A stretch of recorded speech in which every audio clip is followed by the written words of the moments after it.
So let me show you what I do to read research papers, like medical papers and different trials and journals in general for medicine and that type of stuff. I'll show you my laptop with the different things right here. So let's start with the different types of papers. So all you have to do is go into, a browser and let AI kind of help you out a little bit because these are things that I don't want to fully explain too much. It's just easier this way.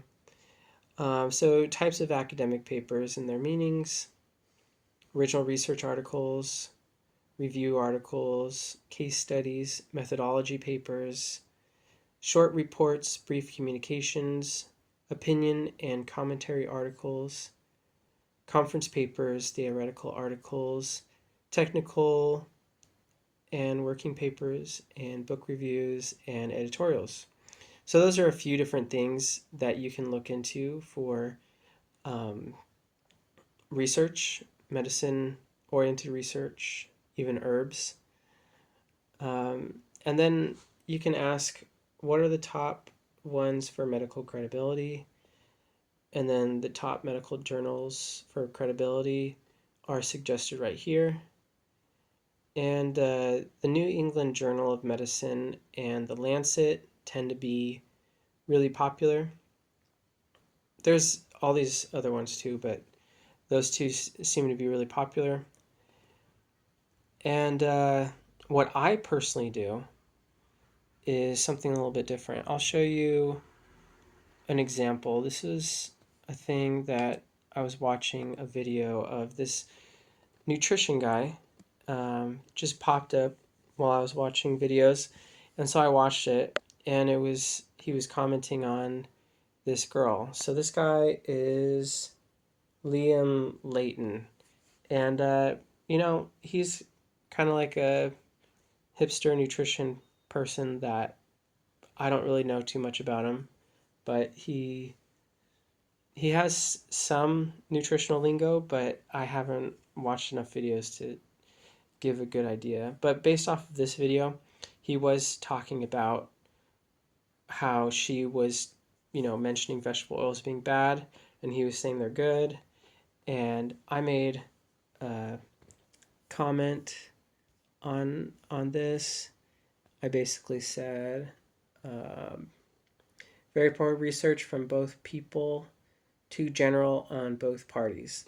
So this was from, and then I cited the when I the things that he mentioned different research papers. I read all of them and then I cited different aspects about them. And you really want to read through these papers if you want to understand them. But there's some things that you can kind of just jump to. And so I'm going to give you some tips on just jumping to certain things. So what I do is shown in this right here.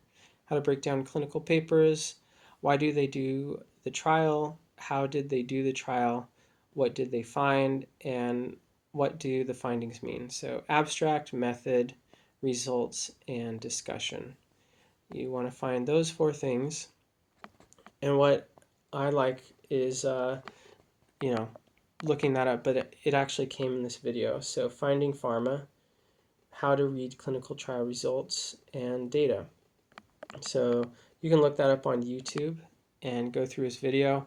He does a great example of this for the Ozempic studies. And the Ozempic studies, I think that there could be more said about that because it's kind of skewed a little bit because they put the people on a calorie restriction diet and they also made all the people work out when they should have just had the people who took Ozempic and the um, people taking the placebo should have been just doing their regular lifestyle and nothing changed. with their eating or their working out. They should have had nothing change, but they made it where they worked out and they were put on calorie restriction, which automatically is going to make the body get trim and more fit, which is what they're trying to do with Ozempic. So that was a weird thing for the clinical trial, I think. But, anyways, you can check that out. Let's go back to this right here. So, what I do that is something a little bit different than a lot of people is I look for the peer review reports. So you can read this. This is what I got from AI in the Brave browser. And just take a screenshot of that or something. But that's what I got. And basically what that does is it shows you how to read, you know, these papers. Basically, you want to start with if they have a peer review report or reports, you want to actually look at those because those are the peer review board and they're asking all the important questions on papers. This is usually not public, but if it is public, you want to, click on the first one, read through it if you have time, read through these peer review reports. It's a very easy situation to read through these sometimes. It's like yes, no answers. And then it gets in more detail the more you get into these peer review reports. So we'll go to the last one. And then basically similar situation. Yes, no. See, very simple. And that's going to clear up a lot of things with these papers is just reading the peer review reports. Now, some don't have peer review reports. So like this one right here, this was another one that was in that oil video, this video right here that he was quoting. It had this one, and this doesn't have a peer review report. So, you just utilize these points right here and you go through it. And sometimes you can just read the abstract and that helps. But what I like to do is actually go to the whole thing. And when you go to the whole thing, they've got like all these things you can click to. You can view PDF, which is really great. And then in the PDF, you can go through that too. PDF's great, and then you can word search or do whatever. But I like to look at what the end results were, what the start was. So I'll look at the introduction. I'll look at what are the requirements or the guidelines for getting this paper or getting this study developed. If it is a study, sometimes they're not, or clinical trial, I mean. If it's not a clinical trial, sometimes it's just a composition of data, and they're saying, well, this is what we think it is happening based off of all these data points from all these different clinical trials or all these different research labs that did studies on this topic. So those are kind of like the things that you would look for is clinical trials or a composition. And then you look at the summary conclusion and you read that first. Read the conclusion and the introduction and the, how they put it together. And then you just want to pick through it and see, okay, was there anything that was just like a red flag or anything that you thought was really good? And you want to find like the highlights. Did they change the environments for this specific test that seems unnatural? Or did they isolate it from nature in some way? Did they extract it instead of have it in its whole form? depending on the situation, you're going to ask all these different questions. So that's what I did. I asked a lot of those questions, and then I created a response. And my response is extremely long. So if you want to read it, it's from this video, and I posted it on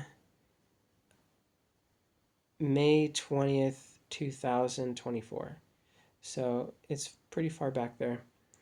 But you could probably find this video. He posted it a few times, and you could probably find me commenting on these oils and talking about the lipids and the different types of lipids.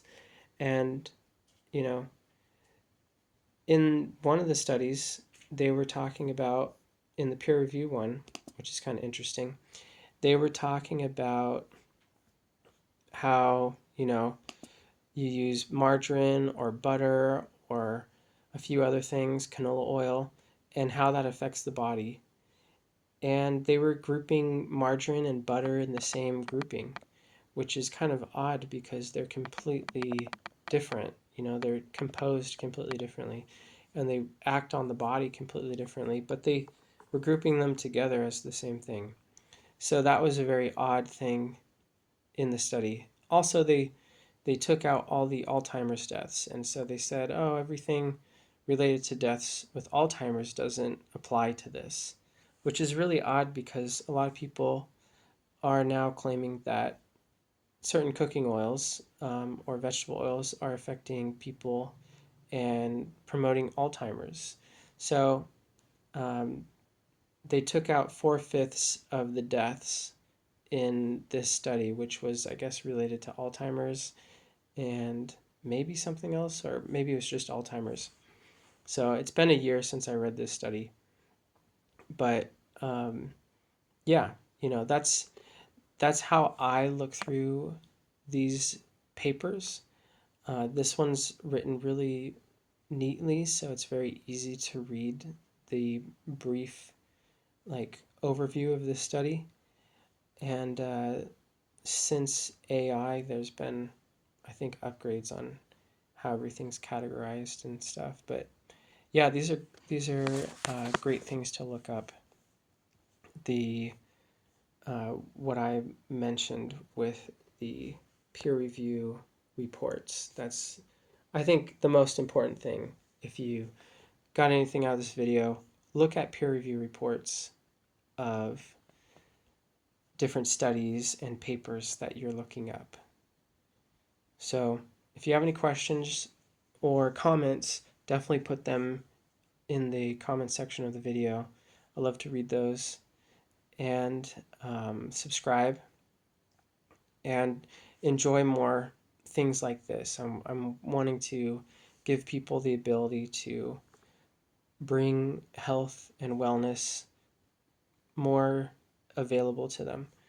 Uh, each person has their own ability to get more and more healthy and well based off of how they apply these things. So I want to create more tools for people so they can apply these. So have an awesome day.